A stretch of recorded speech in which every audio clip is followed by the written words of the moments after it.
Hey, thank you so much for coming to listen. This is the Lichen Sclerosus podcast. My name is Kathy, and this is a journal of me learning about and living with lichen sclerosus. I am trying to build a community so that we can have somebody to talk to and somewhere to go when, we're having some of them days. So, guess what? It's Volvuary. I know. I was completely planning on doing a different topic, which I will do next episode on the misdiagnosis of lichen sclerosus. But I found out February is Vulval Health Awareness Month. And they call it Volvuary. How cool is that? So I figured what I would do in the celebration of Volvuary, I would give you some facts and stats that I found out about lichen sclerosus. Lichen sclerosus affects women, men, and unfortunately children. Children as young as 5 years old can have this awful disease. I read some stories that will make you cry. It is so sad, but I'll be talking about them in later episodes. So it can affect children from 5 all the way up to the elderly. It's been studied and found that 1 in 50 women that go into the gynecologist have LS. And 1 in 300 to 1,000 that are referred to dermatologists have LS. Lichen sclerosus is a life sentence. There's no cure right now. We need to find each other. We need to talk to each other. And we need to push these people to find a cure. So during my research, come to find out that America does not have a dedicated lichen sclerosus association. UK does, and that website is lichensclerosus.org. Guess what? They said 70% of their web traffic is from the US. Why do we not have our own people? Come on. I know there's enough of us that we can definitely get our own association. We know what our needs are here in the U.S. We cannot count on our sisters across the pond to take care of us. We need to do it for ourselves. We need to pressure our own politicians to start pushing for more research to get a cure. These people don't even know what causes this. Lichensclerosus.org is created by the Association for Lichen Sclerosus and Vulval Health, also known as the ALSVH. They are dedicated to helping, informing, and pushing for research for people like me and you who have lichen sclerosus.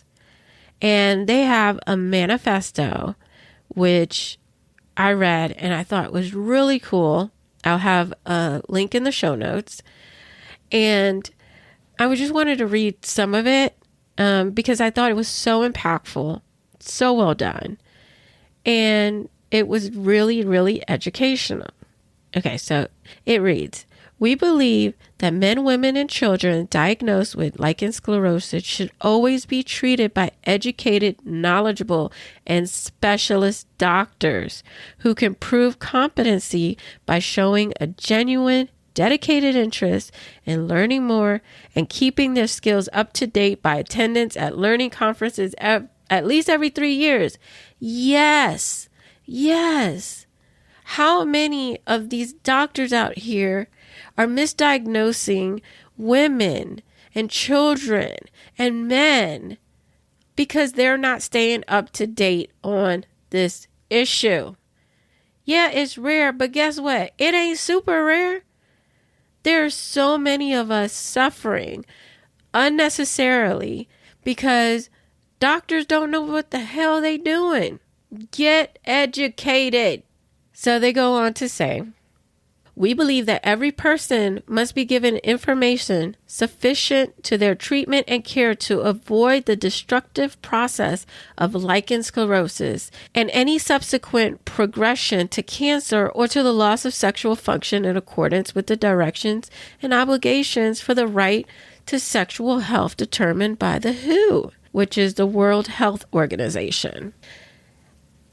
Amen. Amen.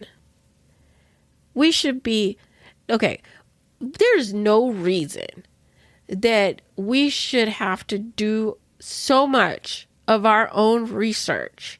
Like, literally, I'm going to talk about this next week.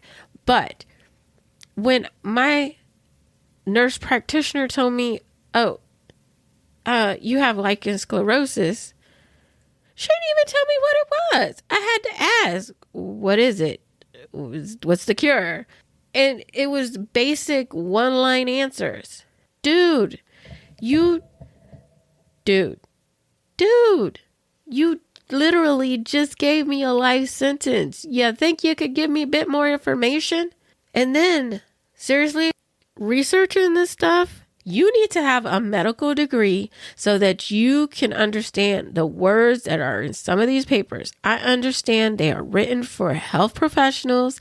I understand they are written for doctors and all these other research places. But can somebody please write a paper for us, for the patients, so that we can understand what is going on in our bodies? As much as you know, let us know.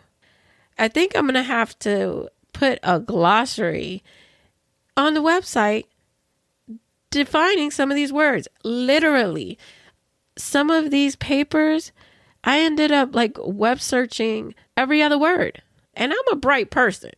Don't get me wrong. I am very intelligent. But there was so much jargon that it made it so hard to understand that I had to do that, or else I wouldn't have known what the hell I was reading, and I wouldn't have been able to bring it back to you. Okay, so it gives the background. It says lichen sclerosus is a chronic, incurable, progressive, destructive, inflammatory skin disease of unknown and unproven origins. Really? It's 2020. This thing been around for almost 200 years? Come on. Men, women, and children are affected at any age. First reported in 1887, real research and randomized clinical trials are limited. Limited. You hear me? Why are they limited? We know there's plenty of money to go around. They are researching some of the dumbest things, but you can't research something that affects hundreds of thousands of people every year. Come on. Studies display a confusing picture of how this disease can be treated and lived with. So if they don't know, how are we supposed to know? That's why we need to build this community. It is a local community, national, and global concern. Lichen sclerosus is a life sentence. Did you hear me? Life sentence. Come on now. I ain't no preacher, but I'm about to start preaching. Lichen sclerosus is not a sexually transmitted disease. I'm going to talk about lichen sclerosus and sex. OMG. Wait till you hear some of the stuff. I hope and I pray that you have not got to a point where this is messing with your sex life, because some of the pictures, some of the stories, I just want to cry. I just want to cry. I'm a very empathetic person, and when I see stuff like that, I just can't help but put myself in that place. And knowing my symptoms and how I feel, it just makes it even easier. Oh man. Symptoms range from chronic, intractable itch, soreness, skin fissures, white areas of skin, skin thickening, skin thinning, narrowing of the vaginal opening in women with clitoral phimosis, and phimosis of the foreskin in men. So I had to look that word up. That means that the skin attaches to the other skin. So you know how your labia is two separate, right? So what happens is the skin around your clitoral hood fuses together. And now there is no opening. And your clitoris is now shielded behind the skin, this wall of skin.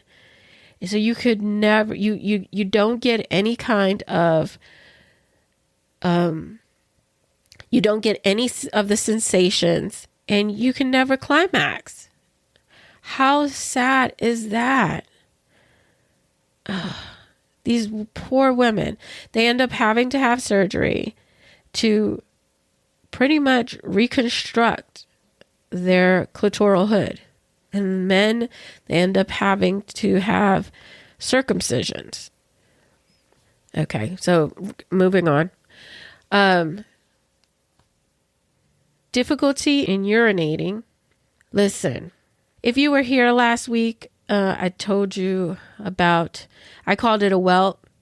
Find out during my research, it's called a fissure, which is kind of like a welt, but it's pretty much, it can bleed. Like, it's so raised up and the skin is so exposed that it literally can bleed. Like, I had, it wasn't a lot of blood. It was just like spotting, but you could definitely see where the bleeding was.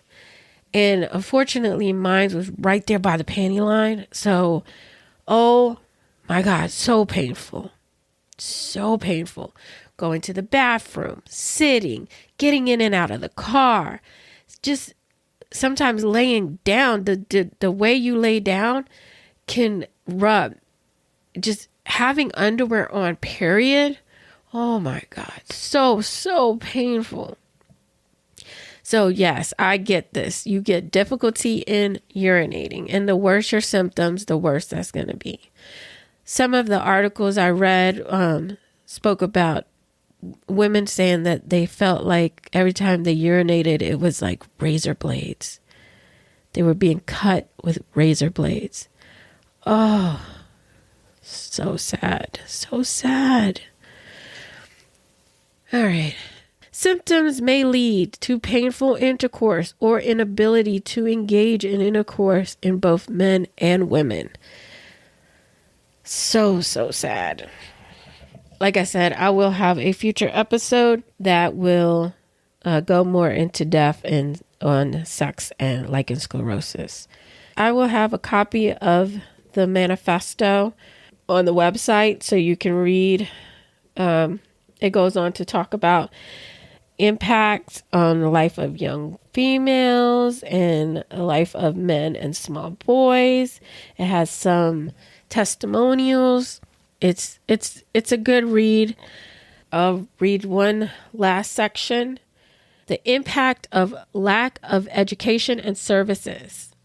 Lichen sclerosus is probably the only dermatological condition that is not exclusively cared for by dermatologists in the UK and other countries.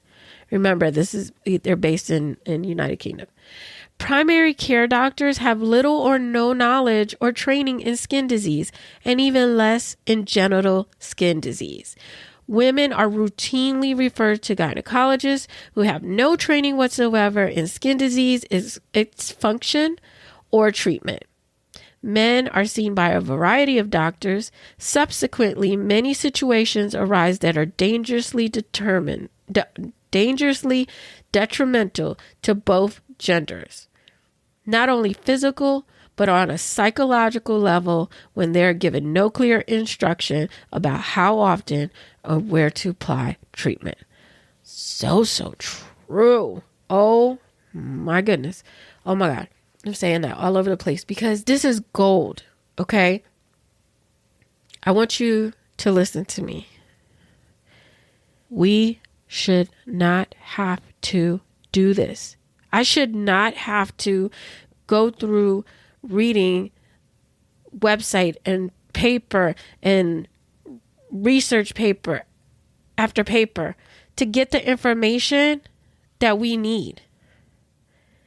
This is something that there should be a booklet and they say, here's all the information you need, or these are the websites with all the information that you need so that you know what you're dealing with, how long you have to deal with this, how to treat it, especially with it being a life sentence. I mean, they should tell us, here's your community. If you need somebody to talk to, they know that this is embarrassing. Nobody goes around talking about their vagina. How many people you talk to about your vagina? I know I don't go around talking to nobody about my vagina. My husband. But I don't even go talking to him about it. Like I said, come back next week. We're going to talk about my diagnosis or misdiagnosis story, however you want to put it. Oh, man. This is so sad. So sad. But at least we have one advocate out there, the Association for Lichen Sclerosus and Vulval Health. We need an American chapter. We need to band together. We need to have our community in America heard. We have to make our voices seen. So I wanted to share that with you. It's happy Vulvuary. I ain't even going to tell you to tell somebody, share with somebody. It's not like a breast cancer research, a ribbon that you can wear. Nobody want to be wearing no ribbon about, oh, my vagina is sick. Really? Really? Lichen sclerosus is not respected as, like, if you say, oh, I have vaginal cancer. You say the C word, you gonna get all kinds of help, support, community. They don't have that kind of impact. So in this podcast, we're going to be talking about the effects on your mental health, your sexual health, your physical health, your emotional health. All of these things I'm going to dive deep because there's no one place that I can find this information. And I don't think that's fair. So please join me, join the community. Let's talk, share your story. I would love to start, sharing. This is only episode 2. Obviously, I ain't got no audience, no community yet. But let's see where we are this time next year. Shoot me an email, lichensclerosuspodcast@gmail.com. Check out the website. It's a work in progress. lichensclerosuspodcast.com. And let's talk. Let's start building this community. All right. Have a good week. And I will see you next time. Bye.